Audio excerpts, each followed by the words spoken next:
I have not really used my modular synthesizer in about a year, at least not for more than just as a backdrop in my YouTube videos. And while it's very blinky and has a lot of lights and is great for that, I actually built the thing to make music with it. So over the course of the last couple weeks, I've been renovating it just a bit, getting rid of old modules that have kind of discouraged me from even going near it because I can never remember the button combinations or menu diving, and replacing those with more immediate modules that are kind of the reason that I got into this style of workflow in the first place. The ability to get outside of my computer, be hands-on, and kind of just play around with the thing. And, actually help me make music with it. Which is kind of the point of all of this.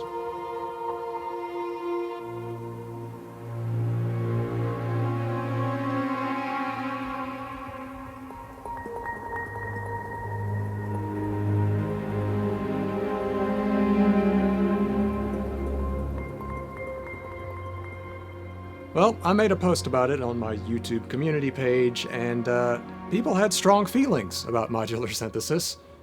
I know I was just as surprised as you are that people would have divisive opinions on the internet. And then others of you who found this channel through my composition videos had no idea what we were talking about. So I'm going to give a quick crash course in what modular synthesis even is, what are its strengths, what are its weaknesses, why I built one in the first place, and why you might want to try out this type of workflow. So real quick, if you have no idea what it is, I'm just gonna synth-splain it to you real quick, if I'm still allowed to do that. Simply put, it is just an electronic instrument or effects rack that you kind of get to build and customize from the ground up. You get to choose different modules that all do different things, have different capabilities, and when you put them all together in your own unique way, you get an instrument that's kind of yours. It's one of a kind. The term Eurorack is simply one common format for these modules so that they can all fit together in the same rack. They all play nice with one another. It's kind of like Legos for sound designers, except if you were to step on one, you'd cry for a really long time and have to sell your car. Yeah, they're kind of expensive. So it's expensive? So it's expensive. And it can quickly grow out of control and become almost like an addiction, affectionately referred to as Eurocrack in the synth community. And once you get it all together, it can be incredibly unwieldy and inherently unmusical to use. It really wants to bleep, blorp, and zip zap.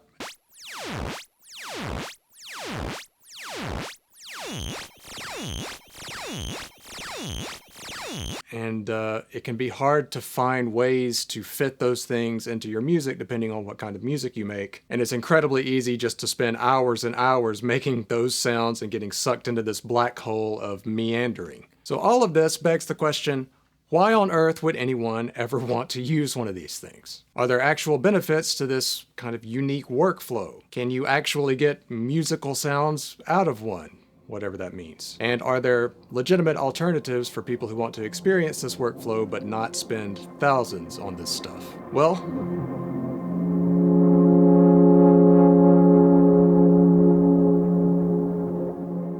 when I started recording and releasing my own music, I really wanted to record as many live players as I could. Unfortunately, it occurred to me that I live in the middle of nowhere, and the only people to hire were people that I went to school with, and then they all graduated and moved away.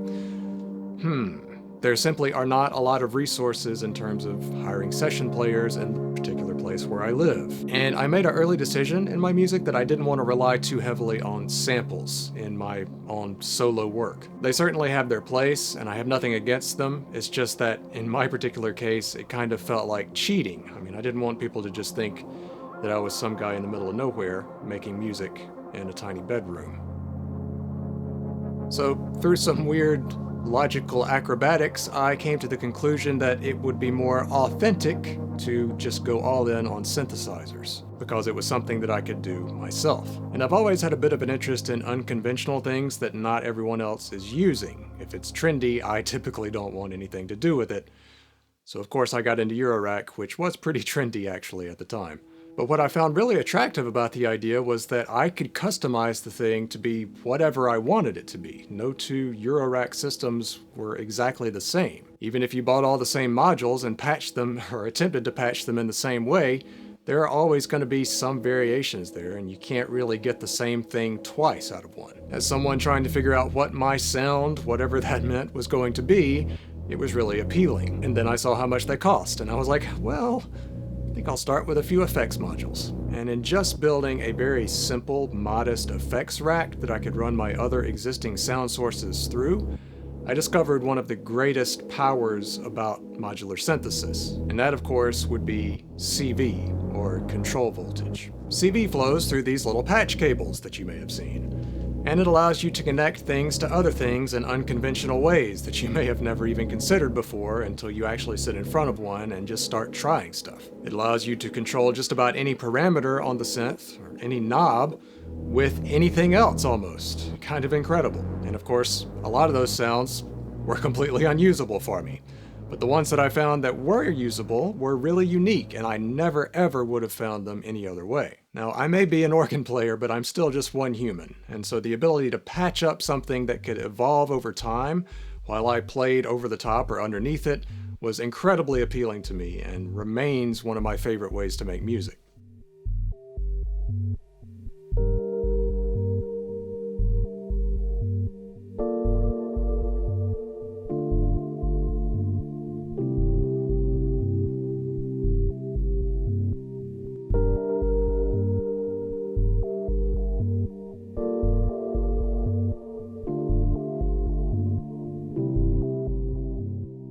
When I sit down to create a patch, I'm forced to kind of think things through. And there's this weird combination of intentionality meets experimentation that this particular instrument will really force you down. Just to get it to make any sound requires just a little bit of knowledge and a little bit of basic patching. But once you kind of get those basics down, it really encourages you to experiment. And that can very quickly lead you to places that you simply won't get without it.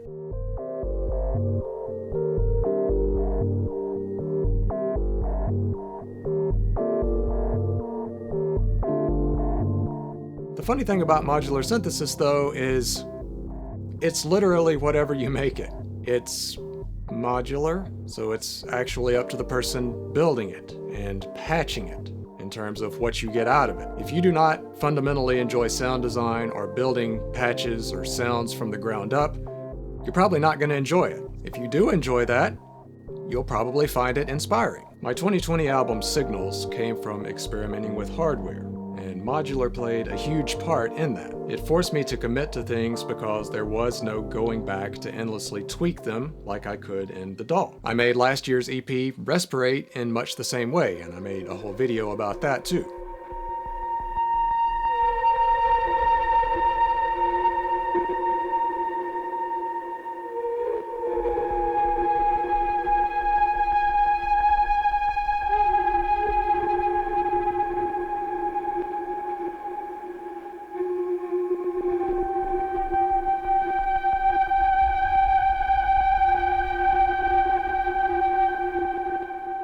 I had to explore first, then kind of think about the sounds that I was making and how they could maybe fit together. And I always find that physically turning a knob will lead me to take it to extremes much further than clicking a knob on a mouse will. It's like, well, if the knob goes to 11, let's turn it to 11 and see what happens. So I was making sounds more intentionally, perhaps, but then something interesting would always happen. At some point in the process, it would almost always send me on an unexpected direction, where I would start to explore things that I hadn't really considered because I had never heard anything quite like it. But it is absolutely much less flexible than a DAW, and it's really easy to get lost in kind of aimless meandering like we talked about earlier. So why do some people find it really inspiring and others find it really distracting? I've been thinking about this quite a bit recently, and I've come to the conclusion that the reason I personally find this kind of workflow inspiring and really love sound design is not so much about the sound design itself as the end goal, but more about what it inspires me to do as a musician. Now, this requires, I think, maybe one of the most important attributes for a composer or a producer, songwriter, any kind of creative, and that's imagination. If you can hear a really weird sequence and then start to imagine different things that could fit around that, I think you're already more than halfway there. But then how do you actually tap into that and connect with that sort of dialogue that you need to have with this lifeless machine? Well, in my case, I need some skill with an instrument that maybe has a fixed sound palette, but is more flexible harmonically and melodically.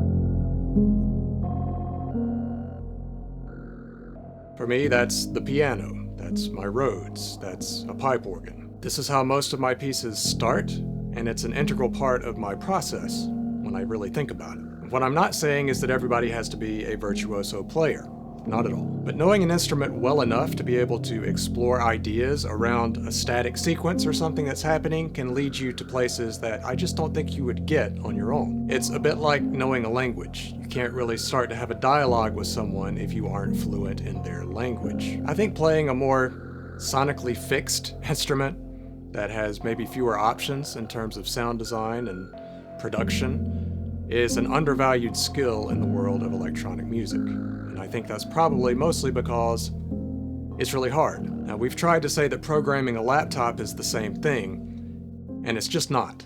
It's also a skill, but it's a very different skill. Having a relatively fixed sound set, like a piano for example, really forces you to learn how notes relate to one another, harmonically or melodically. And that's when you really start to explore a more linear development of your ideas, and not just everything in 4-bar loops or in these vertical chunks, which is what a lot of modern production has become. And if you can do both of those things, I think that's incredibly powerful. And then you can kind of begin to blur the lines, and that's where I think the real innovation comes. I realized that it would be more popular for me to get on TikTok and make a 20-second video about some quick tip or trick, but I really think that the most important things are sort of locked behind a wall of difficulty. And sometimes the quickest way to get what we want is just to go through that wall of difficulty and actually do the thing that needs to be done. And once we gain those skills, we unlock a lot of possibilities that were once frustrations for us.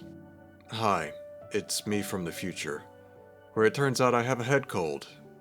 If only there were some way I could go back in time and warn myself. But I did want to let you know that I do have 2 free resources for you if you are interested in learning more about synthesis. I have a free workshop video on that, and if you'd like to read more about some of the stuff that has helped me most in actually taking sounds and turning them into compositions, I have a free ebook that goes into more details about that. Both are free, both are linked in the description below. Now, if you'll excuse me, I'm going to enjoy the deepness of my voice while I slip into a cough syrup coma. Now, there are definite drawbacks to this type of workflow, some of them which we've already touched on. Some modules can get really deep with button combinations that I can absolutely never remember, and then I end up just surfing through a manual for 20 minutes without getting anything done and get totally out of the creative process. And that's not why I want to get into Modular and make music with Modular. It kind of defeats the entire purpose. The new modules that I've added are more immediate. They allow me to get in there, not have to think about menus so much, and just grab a knob that does one thing and do that thing.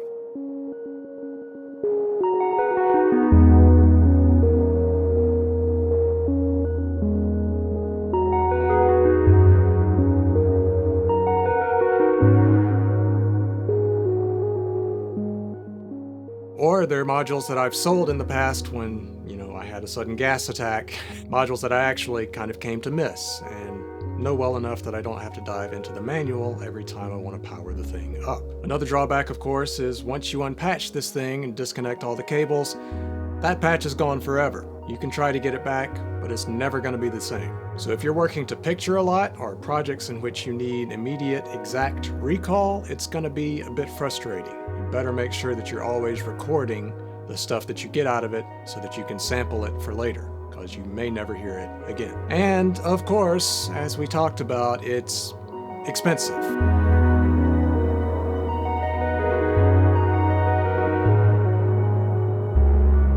So here are a few other tools that I really like. They're not only a great way to learn this kind of workflow, they also encourage a similar kind of exploration and inspiration without needing to take out a loan. This is not an exhaustive list, by the way, it's simply the things that I have and use quite frequently. Phase Plant allows you to build any kind of synth or sound generator from the ground up, just like you do in Modular. You do it block by block. You can experiment with different routings, just like in Modular, and you can save your patches and recall them anytime, and that is absolutely wonderful for ongoing projects, just like we mentioned before. Many DAWs today are built with this sort of modular workflow in mind. This is the reason that I switched to Ableton Live a few years ago from Cubase, because the ability to wiggle almost any parameter with modulators, just right there in the DAW, kind of unlocked new possibilities even with plugins that I already owned. I thought it was really, really cool. And it's something that I really enjoy about that kind of workflow. I know that Bitwig and some other DAWs do this as well, I just haven't used all of them, so I'm just speaking on what I know. Now, if you just really want to grab a knob, stop snickering back there, UK friends, you can buy a semi-modular synth. These are standalone synthesizers that have some routings pre-patched so that you can, play them like a regular synthesizer and use them without any patch cables, but you can also rearrange the signal flow and experiment. Even a self-contained synth like the Pro 3, which is one of my favorites, has modular capabilities. You can customize the routings however you want in its modulation matrix menu rather than doing it physically with patch cables. There are other tools as well, like VCV Rack, which are basically just virtual Eurorack environments where you can find some of these same modules that I have here. And any of these are really great places to get started learning modular synthesis. And I would really recommend starting with software so that you can even see if you like working in this kind of environment. It is absolutely not for everyone, but I found, like most things, you kind of get out of it what you put into it. And with a little bit of intentionality in building it, and exploration and patching it, you can absolutely discover music that you would have never found without it.